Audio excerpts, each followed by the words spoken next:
Kalau saudara perhatikan, saya seringkali mengajak Anda saling menyantaikan akan sesuatu yang baik kepada orang di sekitarmu.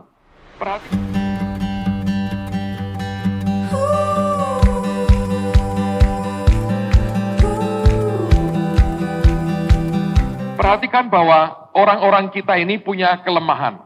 Baik yang memberi maupun yang menerima itu belum siap sebetulnya. Jadi kita harus membiasakan diri kita untuk kita siap menerima yang baik dan siap memberi yang baik. Amen, saudara. Banyak orang hanya siap menerima. Dan orang berkata, Pak, kalau menerima selalu siap. Ternyata belum tentu. Kalau menerima duit mesti siapnya memang betul. Tapi kalau menerima sesuatu yang lain yang baik, ternyata orang kita ini belum siap terima itu, saudara. Jadi kalau Anda mau diberkati, kita mesti punya hati yang siap menerima semua yang baik, tapi juga punya sikap hati yang siap memberi apa yang baik. Amen, saudara. Ada teman saya, hamba Tuhan, Pak Ari Sutanto, dia cerita begini. Suatu hari, dia diundang ke beberapa gereja desa, dan dia keliling di beberapa daerah, di sebuah provinsi dia keliling. Dan dia tahu, gereja-gereja yang mengundang ini, gereja-gereja yang kecil, di desa yang sebetulnya secara keuangan akan berat sekali. Lalu kemudian, karena beliau baru kembali dari Amerika waktu itu, dan ada banyak anak Tuhan Indonesia di sana yang titip uang untuk dibagikan kepada yang membutuhkan. Lalu dia berdoa dan dia punya ide yang menarik sekali. Dan dia berkata begini, nanti kalau aku khotbah di sana, berapapun yang diberikan oleh gereja-gereja itu sebagai persembahan buat aku, langsung akan aku kalikan 3. Jadi berapapun, aku kalikan 3. Tentu tidak ngomong-ngomong Pak Pendeta, kalau nggak saya yang banyak ya, ntar tak kalian 3 berikan Anda. Bukan, dia diam aja, dalam hati dia berkata, berapapun yang dia berikan kepada saya kalikan 3. Dan itu nanti buat jatah buat dia. Datang ke gereja pertama, dia sampaikan firman, orang diberkati, dia pulang, pendetanya keluar, mengantarkan dengan senyum, dan berkata, Pak Adi ini maaf, kami tidak bisa memberi apa-apa, mohon dimaafkan. Pak Adi berkata, tidak apa-apa, dalam hati juga, 0 kalikan 3 tetap 0 juga buat Anda. Lalu dia pulang. Beberapa waktu kemudian ke gereja kedua. Dan nadanya hampir sama, cuma pendetanya sedikit kurang sopan. Tidak, tanpa ngomong apa-apa, pokoknya, terima kasih Pak Adi, terima kasih Pak Adi, terima kasih, tidak ada apa-apanya. Pak Adi pulang berkata, ini juga 0 lagi. Dikalikan berapapun hasilnya tetap 0. Yang gereja ketiga, dia kaget sekali. Selesai firman ini orang berani, dia berkata, mari kita memberikan persembahan. Semua persembahan kita ini, nanti kita akan persembahkan untuk pelayanannya Pak Adi. Wah, dia kaget saudara. Wah, ini yang terima lebih besar dari yang lain. Dan kemudian ketika diberikan, begitu sampai di tempat yang nginep, dia hitung semua persembahannya. Itu kan tumpuan kumal-kumal, jadiin satu diikat dengan karet saudara.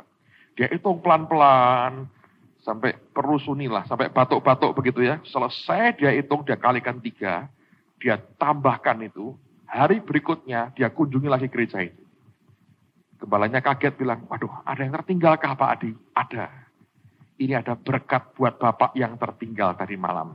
Dan diberikan 3 kali lipat dari yang gereja itu berikan untuk hidupnya. Anda tahu orang juga perlu siap menerima. Anda siap memberi, Anda juga akan siap menerima. Tadi setiap kali kalau Anda perhatikan ya, saya sering mengajar saudara untuk mencoba menyampaikan akan kata-kata yang membangun, mencoba memberikan suatu dorongan kepada orang lain akan sesuatu yang positif.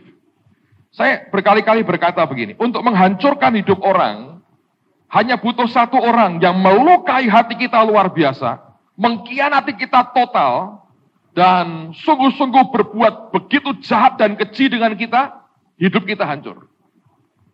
Untuk menghancurkan hidup seseorang hanya butuh 1 orang sebetulnya. Tapi untuk membangun hidup 1 orang dibutuhkan banyak pihak, saudara. Jadi saya percaya Tuhan itu punya kabinet pembangunan.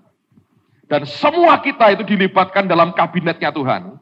Dan kita punya kewajiban untuk membangun satu dengan yang lainnya. Amen, saudara. Nah dengan apa? Dengan kata-kata. Ada hal yang simple sekali yang Anda bisa buat untuk membangun orang. Kalau Anda tidak bisa melakukan yang lain, Semua perkataan yang keluar dari mulut kita ini bisa membangun satu dengan yang lain. Dan belajar untuk bisa memberi semua hal yang baik. Sebaliknya kalau Anda mulai diberi hal yang baik, ada perkataan-perkataan yang membangun, belajar untuk bisa menerima berkat itu. Kita ini hidup di alam Indonesia yang rada aneh sebetulnya. Kita ini dari kecil terbiasa untuk dimaki orang, digoblok-goblokin orang, dikatakan tolol, tidak pakai otak, segala macam. Dari kecil kita terbiasa dengar seperti itu. Nah, orang kita itu kurang ekspresif ketika memberikan pujian. Ya. Jadi orang dari kecil terlalu banyak dengar semua perkataan negatif dan kurang mendengar perkataan yang positif.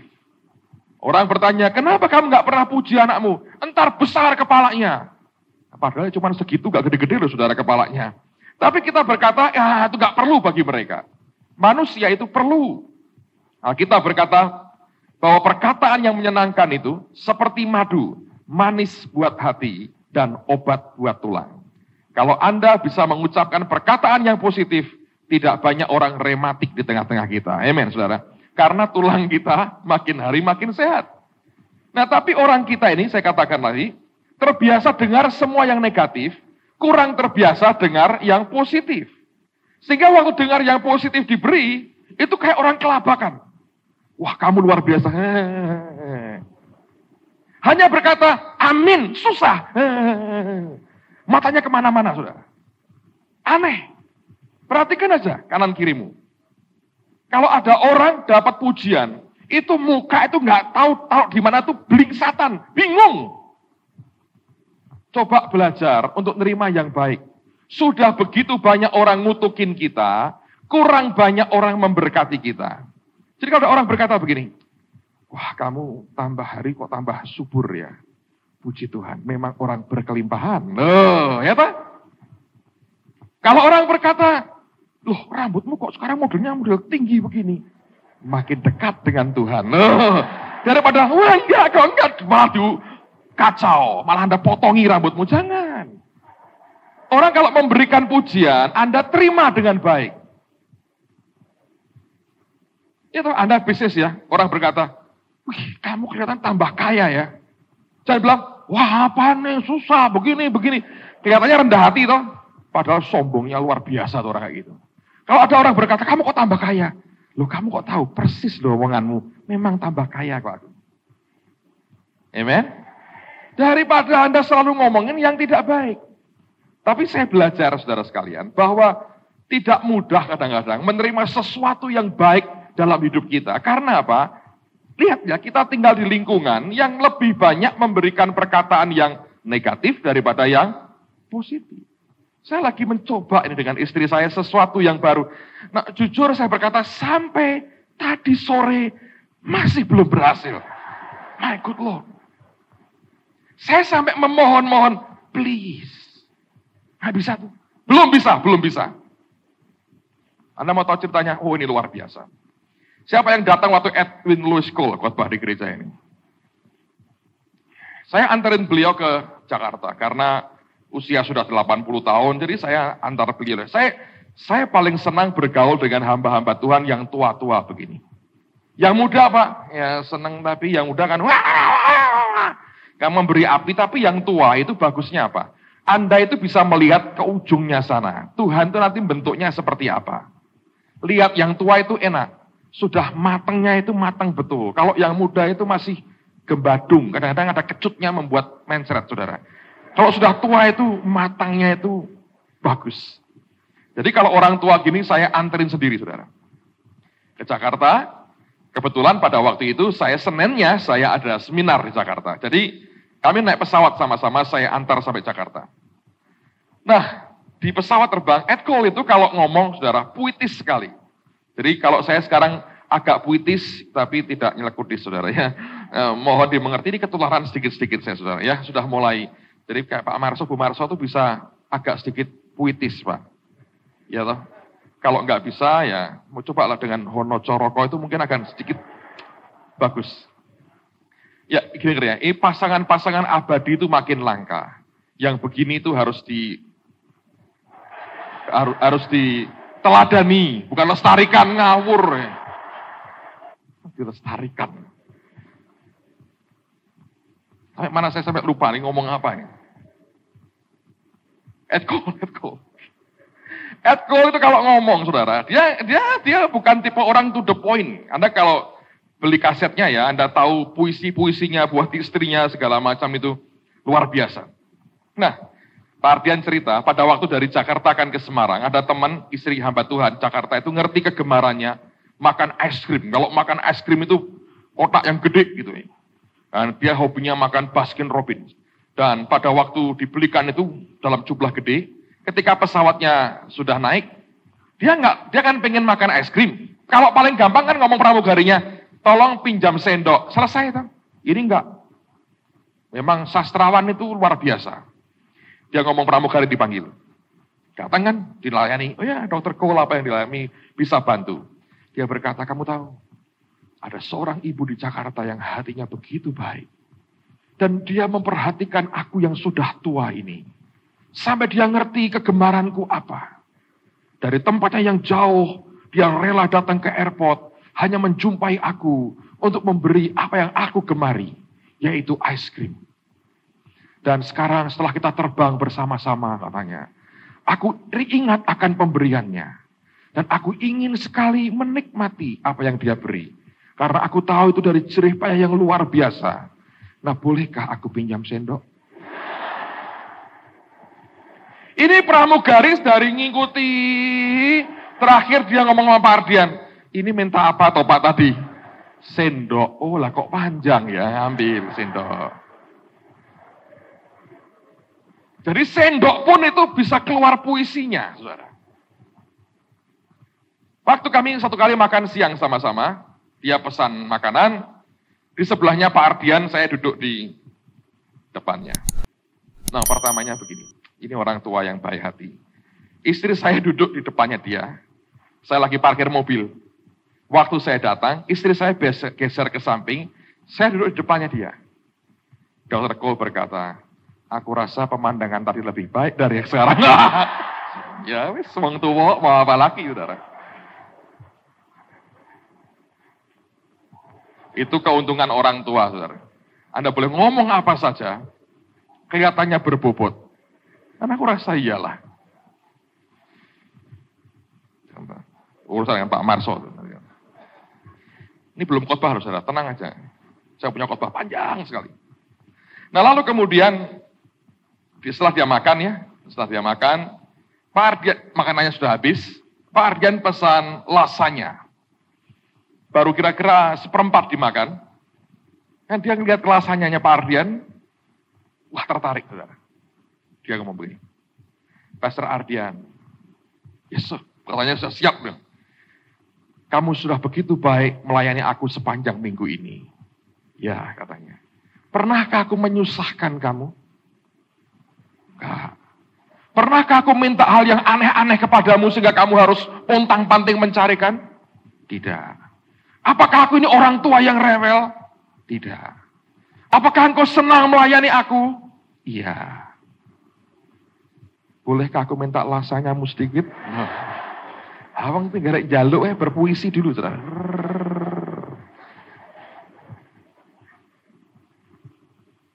Saya rasa orang Jawa kalah Pak muter ya Pak. Muternya betul. Nah, saya ke Jakarta dengan dia.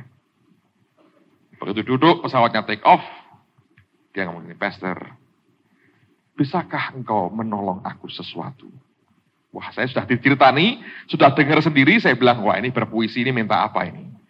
Saya lihat di meja saya nggak ada apa-apa, yang saya pegang cuman apple juice, saudara. Ini paling yang diminta apple juice saya, tak kasih indah, saya berkata gitu. Saya bilang, ya kalau bisa saya akan lakukan. Sungguhkah engkau tidak keberatan mengikuti apa yang aku inginkan? Sebisa-bisanya saya akan lakukan. Sungguhkah engkau tidak kecewa dan tidak ragu-ragu untuk melakukan yang aku minta? Kalau aku bisa dengan senang hati. Bisakah engkau berjanji akan melakukan yang aku katakan? Kalau aku bisa, aku lakukan. Mau janji apa? Oh, sudah segala macam.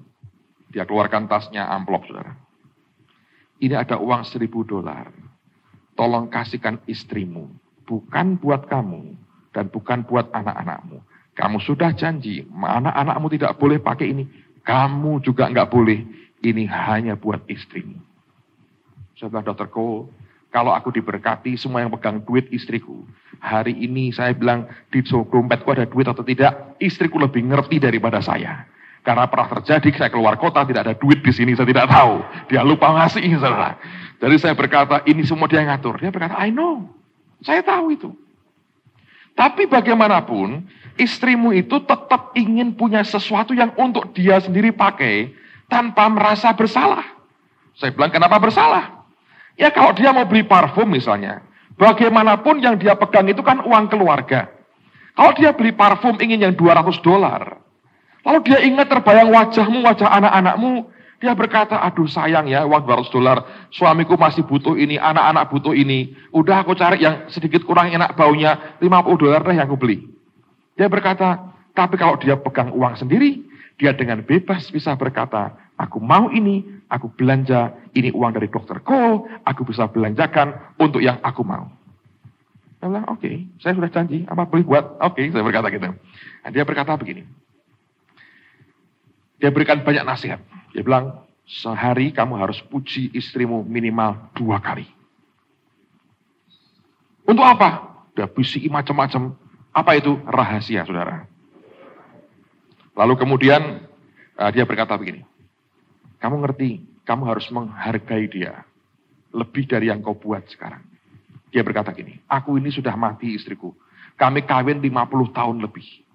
Dan dia sudah pulang. Dia sudah meninggal. Jadi aku ngerti semua yang dia beri, yang selama ini aku tidak lihat. Begitu dia tidak ada, semua kebaikannya keluar di depan mataku. Dan aku nyesel karena aku tidak memberi penghargaan yang sewajarnya buat dia. Dan dia berkata, selama beberapa hari aku dengan kamu, dia berdandan dengan baik, dia berperilaku baik, dia melayani aku dengan baik, dia dampingi kamu dengan baik, dia nampak begitu bagus. Bukankah itu poin buat kamu? Coba kalau dia datang dengan sendal, rambut acak-acakan, tidak mandi, duduk di depan begini. Siapa yang malu? Dia berkata, beri penghargaan lebih buat istrimu. Saya dikuliahi panjang lebar. Setelah itu pulang, kita harus jadi pelaku firman, bukan hanya pendengar. Tapi butuh kerjasama. Saya pulang, saya telepon dia lah. Saya bilang, kamu dapat $1.000. Ya, kalau uang dengan gampang orang terima. Tapi saya berkata ketika pulang, saya bilang, aku dapat kuliah padat dari Dr. Cole. Dan aku ingin memberi kamu sesuatu yang lebih dari yang biasa aku buat. Tapi kita butuh kerjasama. Kalau tidak, nggak bisa. Dia pikir, apa $1.000 lagi? Oh tidak, saya berkata. Sekali aja $1.000, jangan berkali-kali $1.000-nya. Tapi saya berkata begini, izinkan aku memberi kamu sesuatu yang tidak pernah aku beri selama ini. Dia dengan harap-harap cemas, ini mau ngomong apa suamiku? Karena saya mulai berpuisi sedikit, saudara. Mulai muter-muter kalau ngomong. Dan saya berkata begini, aku ingin perlakukan kamu lebih dari sekedar yang selama ini ada. Oh ya, saya tidak pernah pukuli dia. Saya nggak pernah maki-maki dia. Ada tanya lah, kami nikah sekian belas tahun, saya nggak pernah sekalipun pukul dia. Saya nggak pernah. Lalu kemudian saya bilang, boleh nggak aku beri kamu perlakuan yang sedikit lebih baik lagi? Nah, dia bilang, apa itu? Saya berkata begini, kalau kita pergi, ya kita bertahap lah, saya berkata ya. Kalau kita pergi naik mobil bersama, tolong jangan keluar dari mobil dulu. Izinkan aku membuka pintu buat kamu. Tapi perlu kerjasama, saya bilang. Dia bilang, oke. Nah kalau kamu lupa, ya teriak dong, panggil-panggil. Kalau nggak dengar, pencet klaksonnya aku pasti tahu. Tapi kita perlu kerjasama. Kamu harus lebih sabar, nunggu sampai aku keluar mobil, muter sedikit, aku bukain pintu buat kamu. Mau nggak dicoba? Apakah engkau memberikan aku kesempatan? Saya bilang. Dia bilang, oke.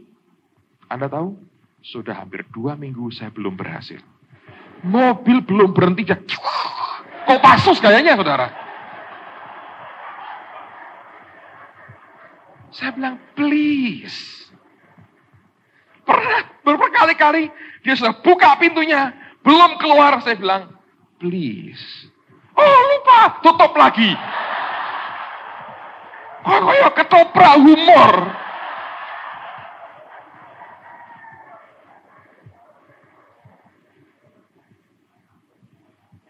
Pak Yos, saya coba belum Pak Yos? Mungkin akan jumpai problem yang sama. Siapa yang sudah punya istri di sini? Coba angkat tangan tinggi yang sudah punya istri. Jangan malu saudara. Praktek ya. Pak kalau naik brompit, fotoannya itu saudara. Makanya nanti saya doain Anda punya mobil lah, naik mobil. Jadi rotok keren sedikit saudara. Tapi itu butuh kerjasama. Yang memberi sudah mau, yang menerima belum siap. Mobil belum berhenti, dia sudah keluar. Kayak Kopassus menyerang. Sampai saya bilang, please. Tadi sore saudara, lewat lagi saya bilang, please, saya berkata.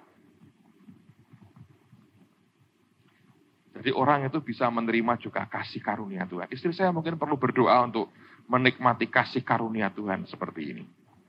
Alright, sekarang izinkan saya memberikan lebih jauh kepada Anda beberapa hal dari firman Tuhan. Mari buka firman Tuhan dalam 1 Samuel pasal yang ke-24.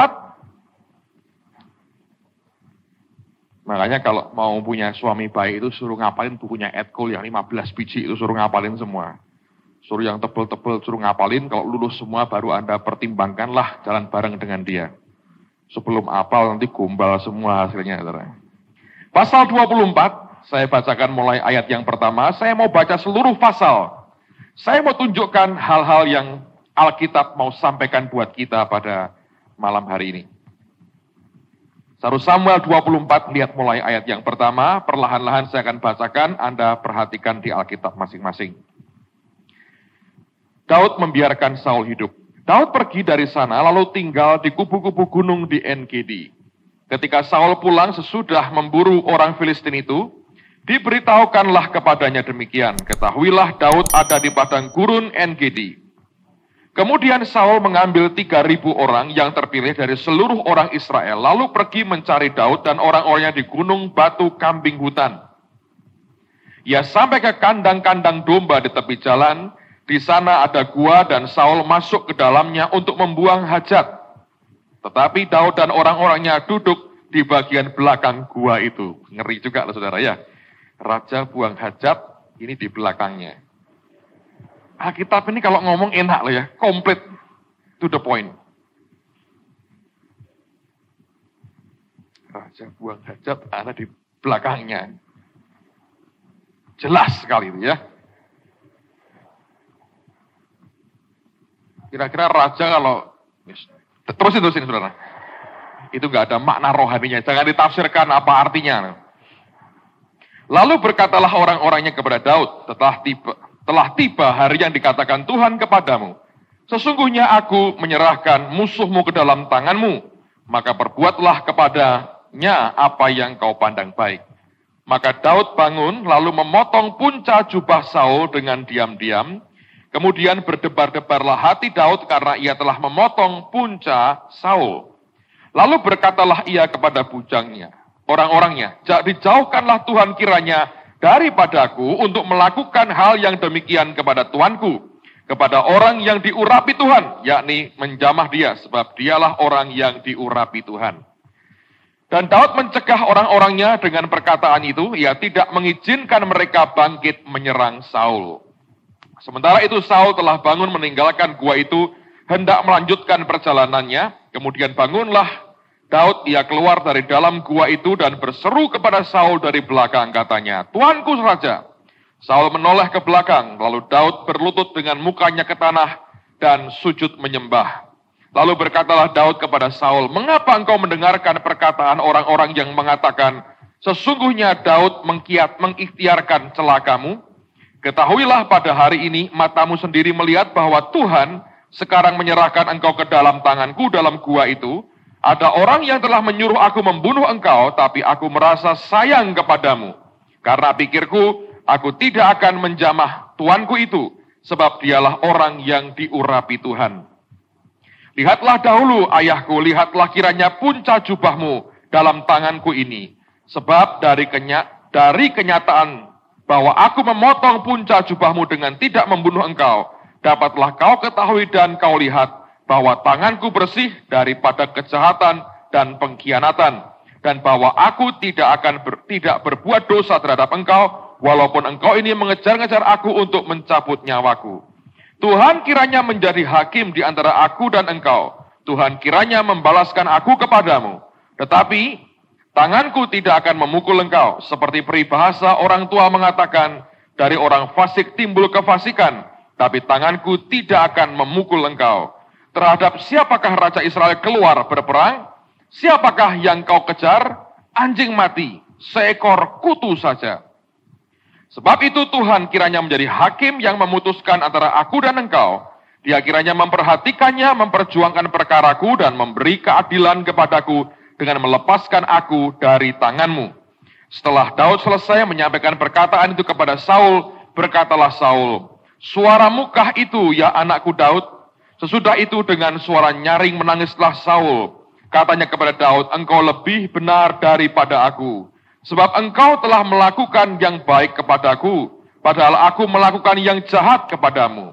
Telah kau tunjukkan pada hari ini, betapa engkau telah melakukan yang baik kepadaku, walaupun Tuhan telah menyerahkan aku ke dalam tanganmu, engkau tidak membunuh aku. Apabila seseorang mendapat musuhnya, masa akan dilepaskannya dia berjalan dengan selamat? Tuhan kiranya membalaskan kepadamu kebaikan ganti apa yang kau lakukan kepadaku pada hari ini. Oleh karena itu, sesungguhnya aku tahu bahwa engkau pasti menjadi raja, dan jabatan Raja Israel akan tetap kokoh dalam tanganmu. Oleh sebab itu bersumpahlah kepadaku demi Tuhan, bahwa engkau tidak akan melenyapkan keturunanku, dan tidak akan menghapuskan namaku dari kaum keluargaku. Lalu bersumpahlah Daud kepada Saul, kemudian pulanglah Saul ke rumahnya, sedang Daud dan orang-orangnya pergi ke kubu gunung. Apa yang membuat Daud ini berbeda dengan Saul, saudara? Saya memperhatikan ada 3 hal yang sangat penting. Nanti kita akan baca pada bagian ketiga di pasal yang ke-26. Karena di pasal ini Alkitab mengatakan bahwa untuk kedua kalinya Daud membiarkan Saul hidup. Nah, ada 3 hal yang membuat Daud ini begitu berbeda dengan orang yang mendahuluinya atau pendahulunya, yaitu Saul. Yang pertama, kita bisa belajar bahwa Daud ini orang yang tidak bertempur dengan menggunakan senjata yang dipakai oleh musuhnya. Lihat bahwa orang ini sebetulnya dia tidak tahu menahu apapun soal tahta, soal apapun. Dia menggembalakan kambing domba milik orang tuanya. Sampai Samuel datang, dia diurapi sebagai raja. Dia perang melawan Goliat dan dia menang.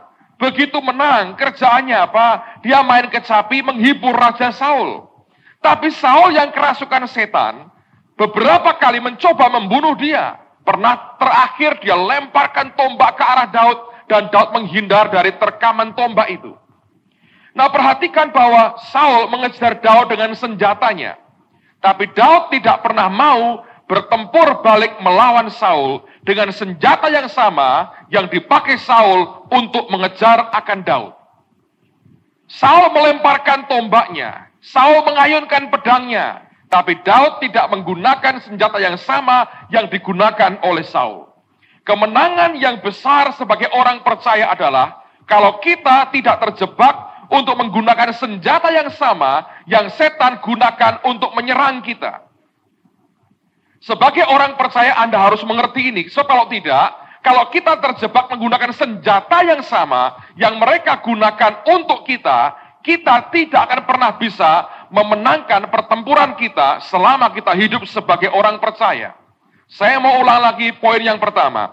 Daud tidak bertempur dengan menggunakan senjata yang sama yang dimiliki oleh Raja Saul. Saul pakai lembing, Saul pakai pedang, dia tidak menggunakannya. Anda mengerti posisinya begitu bagus untuk bisa membunuh akan Saul.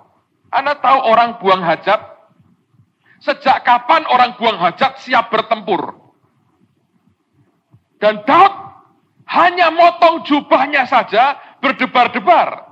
Ya, menurut saya ada kegentaran dalam hatinya bahwa ini orang yang diurapi. Tapi juga Anda bisa bayangkan ya, di depan raja buang hajat. Dia nyelinap di belakangnya, dia mendekat ke puncak jubahnya. Anda bisa bayangkan, dia begitu dekat dengan Raja Saul dan hajatnya. Ya, Anda bisa bayangkan nggak apa yang dia buat? Ngerti saudara? Saul